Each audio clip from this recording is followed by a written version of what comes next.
নমস্কার বন্ধুরা, রিনাস কিচেন থেকে স্বাগত।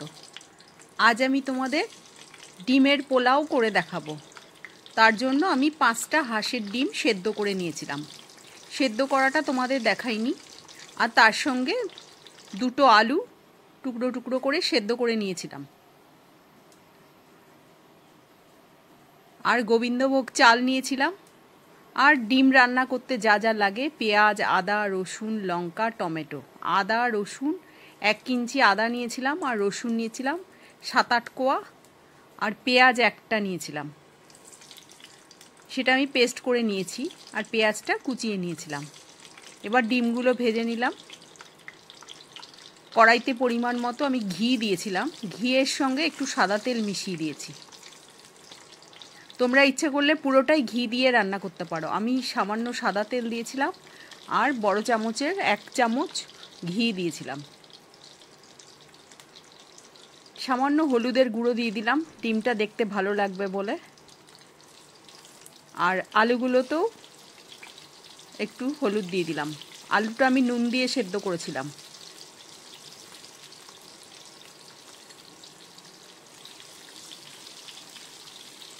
হালকা করে ভেজে নেব আলু আর ডিমগুলো।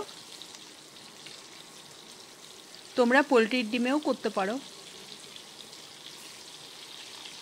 আমি হাঁসের ডিমে করেছি।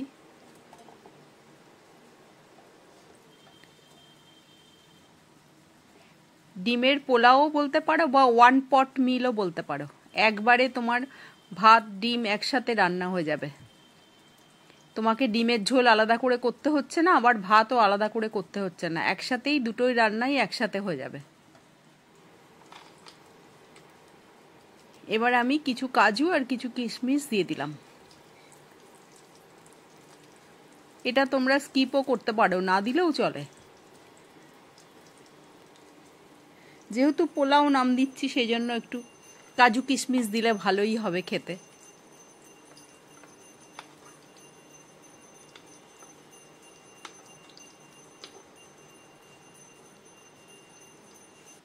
এবার তেলের মধ্যে আমি গোটা গরম মশলা ফোড়ন দিয়ে দিলাম, আর একটা তেজপাতা দিলাম, আর গোটা জিরে 1 চামচ দিয়ে দিলাম।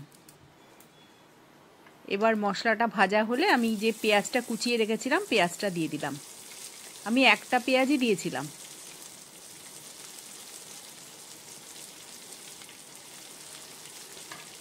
খুব বেশি পেঁয়াজ রসুন এটার মধ্যে না দেওয়াই উচিত।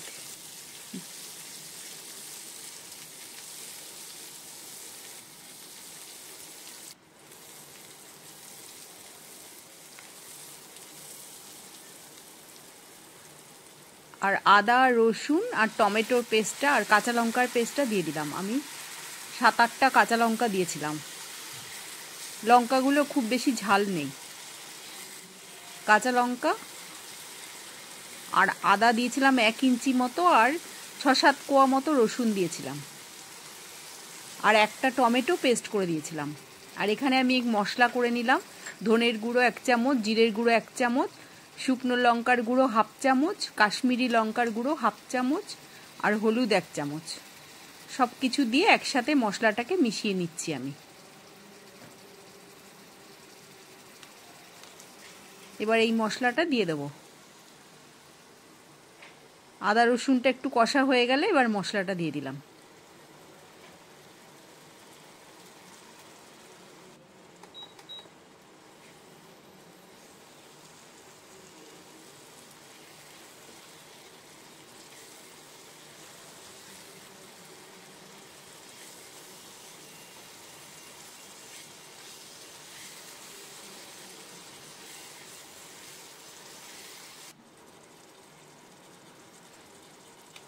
এবার আমি বড় চামচে 2 চামচ চিনি দিয়ে দিলাম। এই রান্নাটাতে একটু চিনি লাগবে, যেহেতু পোলাও তো একটু মিষ্টি মিষ্টি হলে খেতে ভাল লাগে। খুব বেশি চিনি দেওয়ার দরকার নেই, আর যারা চিনি পছন্দ করে না তারা একদম কম দেবে।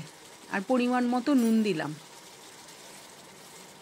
আমার একটু মিষ্টি মিষ্টি ভালো লাগে, ওই জন্য একটু চিনি দিলাম। কারণ এবার আমি গোবিন্দভোগ চাল ভালো করে ধুয়ে ভিজিয়ে রেখেছিলাম, সেটা দিয়ে দিলাম।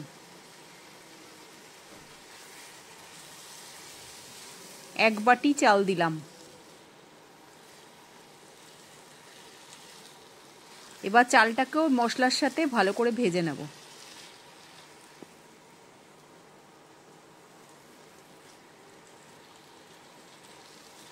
আর চালটার মধ্যে আমি নুন মাখিয়ে রেখেছিলাম।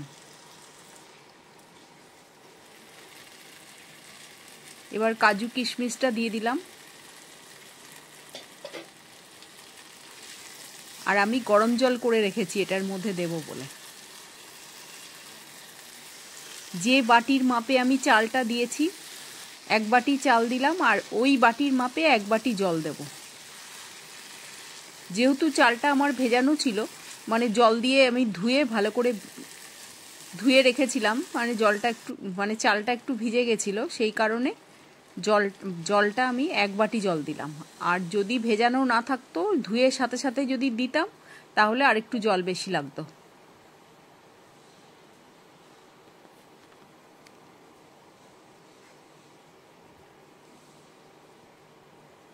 এবার জলটা দিয়ে যখন গ্যাসটা বাড়িয়ে দিতে হবে, একটু ফুটে যেই উঠবে তখন গ্যাসটা কমিয়ে দিয়ে ঢাকা দিয়ে দিলাম। দেখো আমার রাইসটা রান্না হয়ে গেছে। তোমাদের যদি রেসিপিটা ভালো লাগে তাহলে আমার চ্যানেলটাকে সাবস্ক্রাইব করো, লাইক ও কমেন্টস করো। দেখো কতটা ঝরঝরে হয়েছে।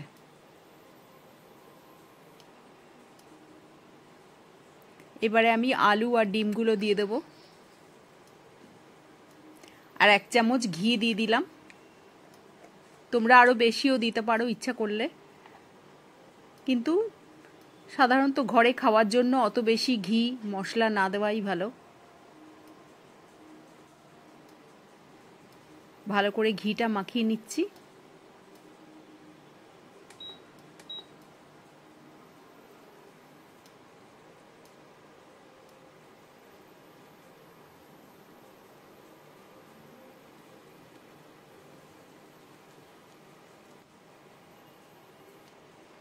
আলু আর ডিমগুলো দিয়ে দিলাম।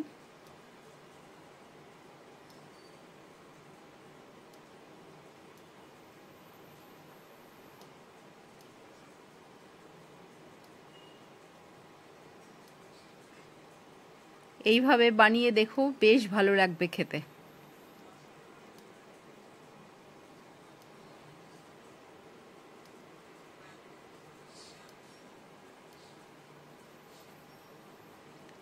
এবার ওপর দিয়ে আমি 4টে কাঁচা লঙ্কা দিয়ে দিলাম। কাঁচা লঙ্কার গন্ধটা এর সাথে ভালো লাগে। ওপরে ঢাকা দিয়ে একটু স্ট্যান্ডিং